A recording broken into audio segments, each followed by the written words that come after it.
For as long as I can remember, I've been interested in the history of objects. I like to discover the stories. Everything has been designed. Some things are beautiful and timeless, other things are disposable.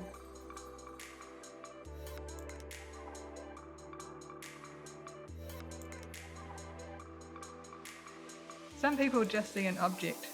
We see the communication of an idea. There is a language in everything. You just need to take the time to interpret it.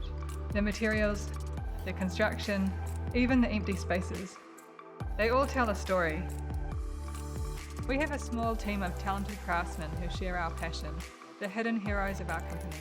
These people share our desire to understand each piece and respect the layers of history. Our skill is not just finding exceptional pieces. Restoration is at the heart of what we do.